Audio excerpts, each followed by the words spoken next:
Como bien dijo Ainhoa, bueno, yo soy Eduardo López Collazo, yo soy el director del Instituto de Investigación Sanitaria del Hospital Universitario de La Paz en Madrid, lo que llamamos IDIPAZ, pero aquí estoy no como director, sino estoy como científico. Y realmente hoy vamos a hablar... ¿Está funcionando? ¿Funciona? No. Pero ya funciona, ya funciona.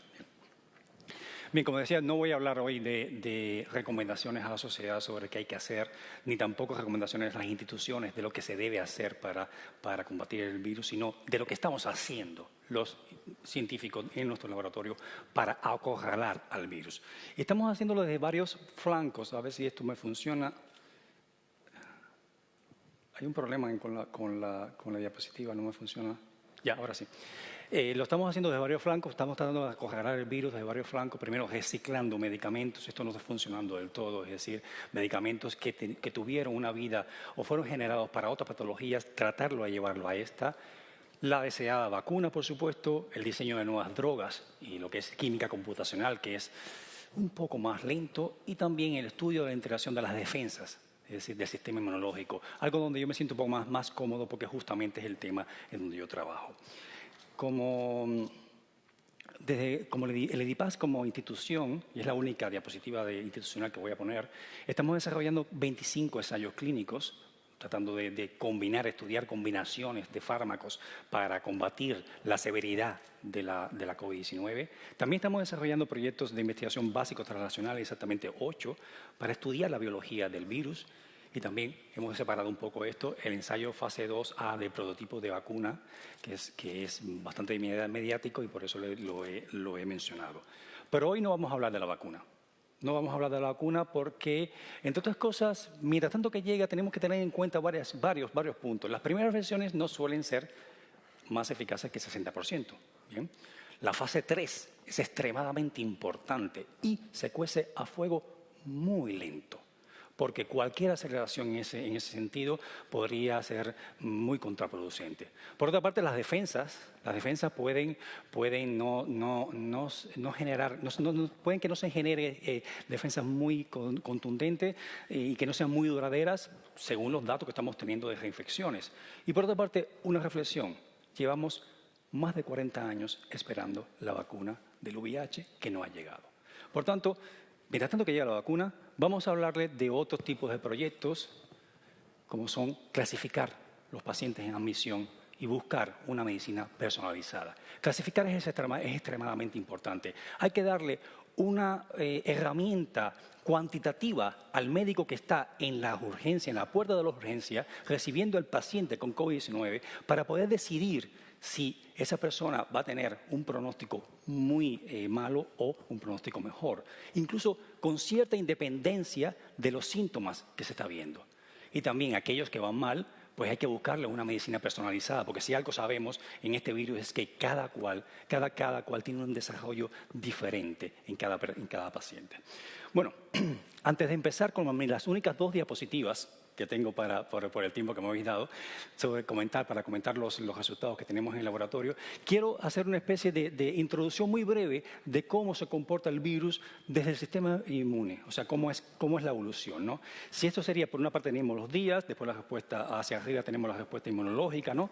Es decir, si la persona se infecta el día 0, esa infección inmediatamente lo que provoca es una activación del sistema inmunológico, es decir, de nuestras defensas, activando lo que llamamos una inflamación, que muchas veces del 4º al 6º día se necesita hospitalización de esa persona, ¿vale? En algunos casos. Pero también, incluso en algunos casos, se produce una superinflamación, algo exagerado, que puede llevar a un fallo multiorgánico, y este fallo multiorgánico puede provocar o puede comprometer la vida de ese paciente. Pero bueno, por lo general, los pacientes suelen resolver la infección sobre el día 19, 20, 21, 22, pero también en ese tiempo puede aparecer un escenario muy desfavorable y poco deseado, que es cuando las defensas se cansan, tal cual. Es decir, cuando aparece un cansancio celular que las defensas dejan de hacer su función en el paciente, provocando una especie de inmunosupresión. Esa inmunosupresión permite la aparición de infecciones secundarias, ¿no? Y, por supuesto, puede comprometerse la vida de ese paciente.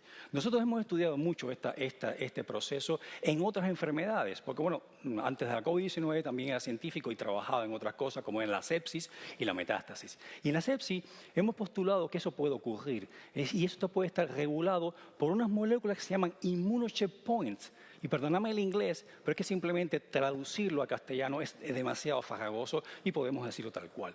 Esos immunocheckpoints que están aquí relacionados, están vistos como, lo he representado como esas cositas amarillas, pueden interactuar con las células del sistema inmunológico, aquellas que nos defienden, y hacer que ellas caigan en un proceso de cansancio celular, una inmunosupresión y al final llevar al éxito del paciente, es decir, el fallecimiento del paciente.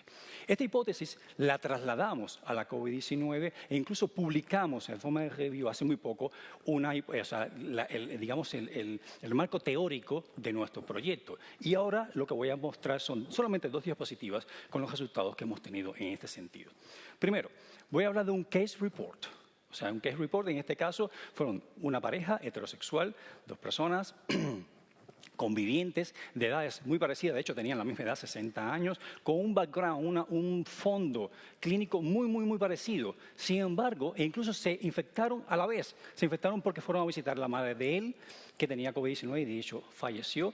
Es decir, todo era exactamente igual, pero el progreso en ambos fueron críticamente distintos.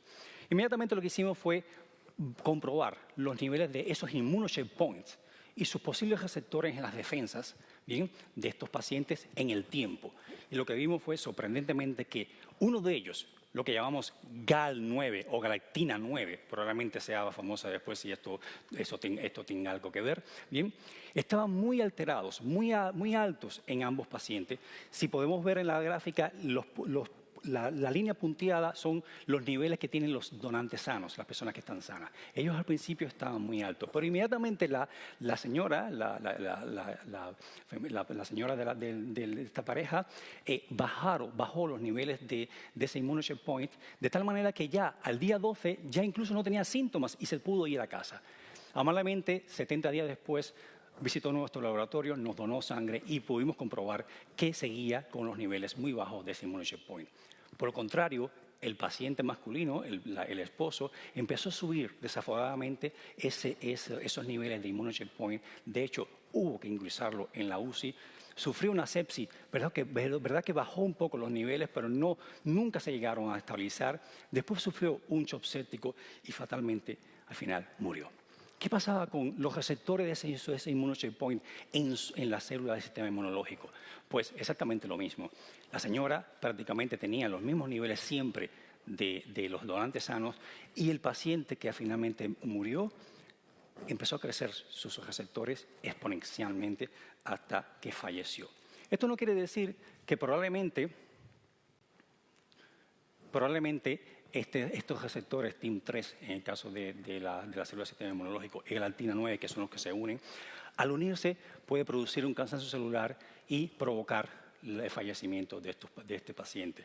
Y bueno, podemos ver que en el caso de la mujer, los niveles eran muy bajos de ambos marcadores y su respuesta fue normal y tuvo una alta médica. Sin embargo, en el caso del paciente masculino fue todo lo contrario, sufrió una sepsis, shock séptico, y finalmente éxitos. Es cierto que un case report solamente son 2, en este caso 2 personas. 2 personas no hacen estadística, pero sí nos iluminan el camino por donde debemos seguir, nos da una observación. Y inmediatamente lo que hicimos fue buscar, ya estoy terminando, fue buscar en una cohorte de pacientes más amplia, en este caso 151 pacientes, 120 de ellos ingresaron, pero poco tiempo después se les dio el alta. 31 de ellos ingresaron, pero murieron. En lo que se le dio el alta, la primera muestra que se le tomó justamente al llegar a la entrada, cuando todavía ni siquiera sabíamos exactamente que tenía COVID-19, sus niveles de galactina 9 fueron extremadamente bajos, prácticamente igual que lo que tenían los donantes sanos. Sin embargo, aquellos que murieron sí tuvieron galactina 9 muy alta.